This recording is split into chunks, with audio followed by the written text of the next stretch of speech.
Programang ito ay rated SPG, striktong patnubay at gabay ng magulang ang kailangan. Tila ibang klase na ang kabaliwan ni Rigor kay Marites. Kung dati ay malaya niyang pinapapili si Marites kung sasama ito kay Tinding sa paglayas o hindi.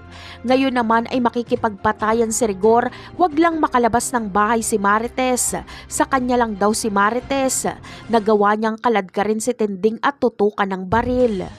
Pero imbis na matakot si Tinding, ay matinding galit kay Rigor ang kanyang naramdaman. Gagawin ni Tinding ang lahat para maitakas si Marites kay Rigor sa kahit na anong paraan. Dahil sa pagkakataong ito, ay pipiliin na ni Marites na sumama kay Tinding at iwan si Rigor. Dito naisip ni Tinding ang taong pwedeng makatulong kay Marites. Ito ay walang iba kundi si Ramon. Si Ramon lang ang makakapagligtas kay Marites. Samantala, sa pangalawang araw na hindi pa rin sumasagot si Marites sa tawag ni Ramon, ay mapipilitan na si Ramon na puntahan si Marites. Saktong si David lang ang nasa bahay dahil umalis si Rigor. Kaya si David ang makikipagbarilan kay Ramon. Sakto ding nandoon si Atty. Vera, kaya kasama siya ni David sa pagtakbo para mailigtas ang kanilang buhay.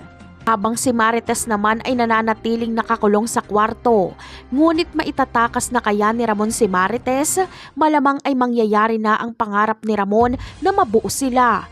Dahil kapag makuha niya si Marites kay Rigor, ay sa mansyon niya na ito patitirahin. Wala nang pagpipilian si Marites kundi pumayag dahil siguradong papatayin siya ni Rigor kapag muli siyang makita. Napakarami pa nating dapat abangan sa mga susunod na episode. Paalam!